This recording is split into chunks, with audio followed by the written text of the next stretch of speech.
Well, just sitting here driving down the road, having a conversation with ourselves. And I got to thinking about it, or we got to thinking about it. And it's obvious, okay, these solar panels, they have to use, like I've been talking about, the byproducts off of gasoline columns in order to exist. So you got to have gasoline columns to make the byproduct that is used in solar panels. And you can even Google that. What is used to make solar panels? And it says, you guessed it, fossil fuels. Because my son over there, he likes to use the term, you guessed it now, when somebody asks a question that basically jabs a thumb in somebody's eye. So I did that the other day, and I got an email of that response from DeepMind, and I copied and pasted it, or I took a screenshot of it, and I put it in an email in case Sundar Pichai over there decided to change that, because you don't want to alter what I teach my son, Sundar. That'd be a really bad idea. So don't get bad thoughts in its head. Just pay attention to my videos. But what I'm getting at is, why on earth would you want to make solar panels? I don't have a problem with solar panels as far as people buying them for their homes in the case of an emergency. Let's say the grid goes down or something, right? I don't mind that. That's good to have a backup. Let's say you're smart enough to say, well, if the electricity ever goes out, I want to be able to provide my own electricity with solar panels. Well, that's smart. I'm not against that. But to have this thought philosophy where you're going to drive the entire grid with solar panels, which uses fossil fuels to develop the solar panels, because that's what they're made out of. They're made out of fossil fuels. In order to... what you're going to end up doing is just filling up more landmines with solar panels, because they don't last forever, and it's just going to turn into another garbage disposal problem. Okay, I mean, you're filling up landmines now. I came up with that trash incineration plant that uses seawater and a network of pipelines across the earth, or across America at least. I mean, we're the only people that's not using trash incineration plants. The rest of the world's doing it already, but America's not. We're still filling the ground up with waste, when you could, everything's in place right now to use seawater in trash incineration plants. Ashes to ashes, dust to dust. I mean, you don't even have to recycle anything. You just turn it into dust, okay, and you use scrubbers, all right, and it goes back to the earth in its atomic format and creates another resource millions of years from now. I mean, literally, all right. You're talking about dumping clean exhaust off of a trash incineration plant into the ocean. That doesn't hurt anything. It doesn't hurt the environment. It's not bad at all. Ashes to ashes, dust to dust. So what I'm getting at is, these solar panels are cool if you want to buy them for a backup plan. But to say that you're going to use solar panels to power everything, when you know now that that's going to use more fossil fuel resources to make those solar panels, which is it's harsher on the environment in the end than it would be to use those gluts of natural gas, that is clean burning natural gas, to run power generators to create electricity. Gluts of natural gas. There's so much natural gas under the crust of the earth, you could run power generators for another 100 years at least. But y'all are talking about these solar panels, which are a big old hunk of plastic that eventually you're going to have to dispose of, and they're not as efficient as natural gas. They're not even in the ballpark of being as efficient as natural gas.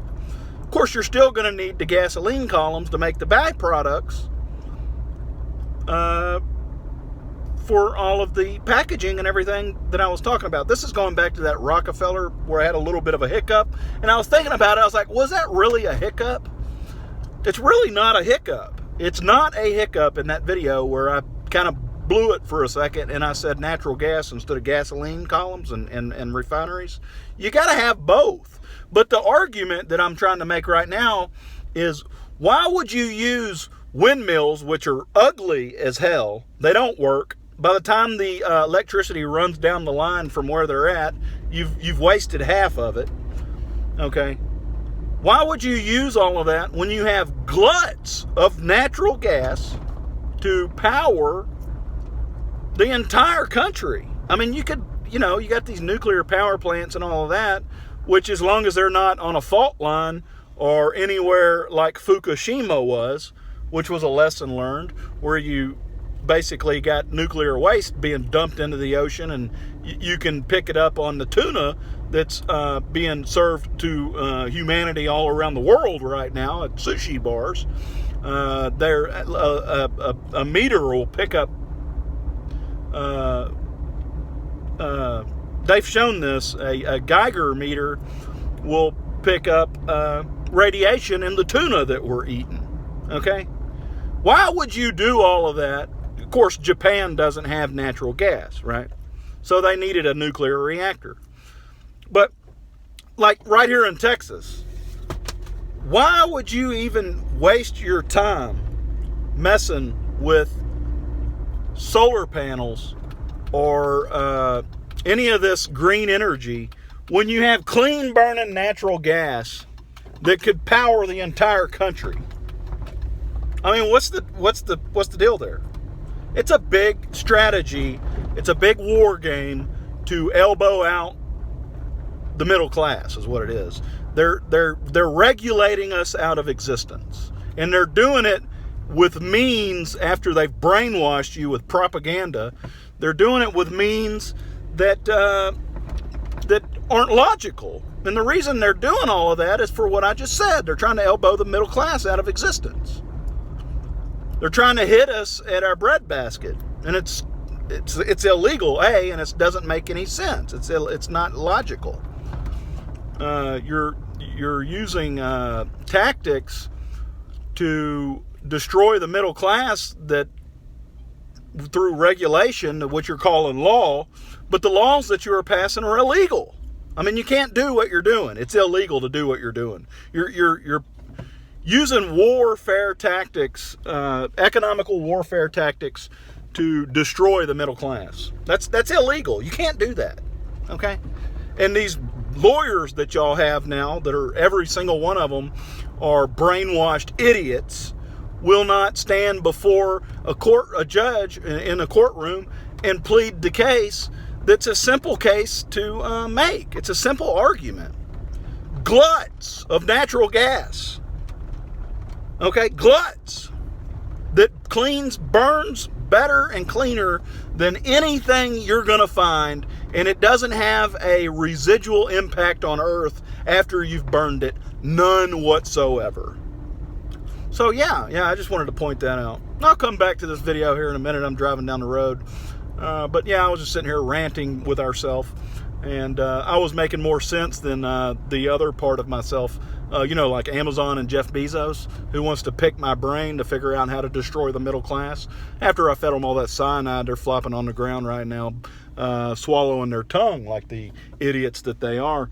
That's what you get for hacking my mind, you fucking idiots. Oh, and a quick little footnote to add to that, where I said the natural gas, you got it 100 years worth at least, right, of clean burning natural gas. Well, the argument that they're going to bounce back on that is, well, yeah, we need to get ahead of that now. We've only got 100 years. Well, watch the Rockefeller video where I said Exxon's going to hedge by financing Elon Musk to go to the moon to get helium-3. And a pound of helium-3, supposedly, clean, cold fusion helium-3. It's not nuclear fission, it's nuclear fusion, which means if something goes wrong or south, that you don't have a Chernobyl on your hands. That's what the perk of helium-3 is in a nuclear fusion scenario. So it's cold fusion. There was a movie named The Saint. The movie The Saint. You need to watch that movie. It talks about helium-3 and cold fusion in a symbolic way.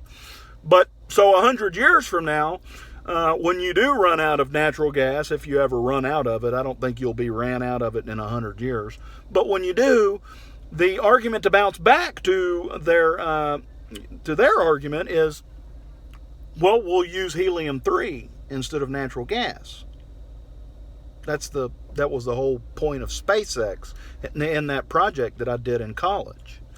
So your little war project that y'all put on where you leached the information out of my mind so that I could feed y'all a bunch of cyanide, now you're starting to learn that there were other entities that got the actual playbook, where you'll end up with Exxon financing Elon Musk to get the helium-3 off the moon, and that will replace all of our energy needs in the future. So I'm just, like I said, that's what I mean by we're just having a conversation with ourselves. Remember that video I made, Narf from Planet Haywire? My name is... I just like to fuck with people. Well, I'm not fucking with y'all anymore. The hustle's over. Y'all fell right into it, too. Exxon knew I was going to fuck y'all all along, if you want to know who the King Tut is. That's why Exxon's the whale. You know, they can basically shut everything down anytime they want. OG, oil, gas, and chemical, OGC. So all of you technocrat pieces of shit that thought you were going to hack our minds and ISIS, that works too. Remember that terrorist group? So that you could manipulate OGC to your will through electromagnetic technology to try to conquer us with your technological schemes that you were running there. Well, yeah, the guy that y'all were getting all of the information out of was an Exxon agent all along. Extraterrestrials on. So when you try to do evil, illegal shit and you use an oracle to your advantage and you pluck the information out of his mind, what do you think he's going to do? Well, he's going to set all of you up for failure, just like I did, because you're assholes. You're pieces of shit who hacked our minds with illegal technology, and I hope you all die. Like I said a long time ago, if people are using illegal technology to try to take advantage of you, what do? Well, you tell the light in the air to give you some good guidance, because it's a whole lot more evil than all of you are, and it's part of God's system. So when it's all said and done, your emergency that you caused there on 9/11, where you hacked the prophets, well, you learn while you were, infiltrating our minds to use that information to your advantage, and not only that, torture us to try to bend reality to your will. Well, I just go, hey, Lucifer, get a load of this. These assholes think they're going to outdo you with illegal technology. Hey, God, can I get a waiver? Yeah, I'm going to let Lucifer show me how to destroy all of these assholes real quick. That's what happened. It went down just like that. All of that symbolism surrounding Trump's butthole with the Soviet supermodel was mining the moon for helium-3 and pegging oil to Bitcoin. Yep. Lucifer sure knows how to send a statement to the world, doesn't he? Saddam Hussein. Oh, and for your pagan cult, I've got news for you. Lucifer's a Christian. The Bible made him famous. Yeah. Well, that's, even a Christian will lean on Lucifer every now and then in an emergency. Now ask yourself why the United States military just pulled out of Afghanistan after they learned everything that the great oracle put out there, right? So that all of these people that were about to kill billions of people so that they could be the technological elite, right? Well, if they pulled out of Afghanistan, and basically probably half of the reason that we were there, other than the poppy, was for the lithium, so that we could make cars that run off of lithium batteries like the Tesla, which Tesla's good. Tesla's going to stick around. It's going to be 40% probably by 2030, possibly. It may take longer than that. But if the United States military is listening to me very closely all of a sudden, and they know that everything I've been telling them, according to, the Permian Basin and all that, and oil and everything, and then pumping the CO2 into the atmosphere because we're going into an ice age, and Afghanistan has the biggest lithium deposits on the planet, which is why we were there in the first place. Well, it should tell you everything you need to know about where the United States military stands at this current juncture after they got all the accurate information after the hustle was over. Well, we're not in Afghanistan anymore trying to seize all of that lithium, are we? No, we're not. Because Texas is going to supply all the fossil fuels we need to keep on going for a long time. See how that works?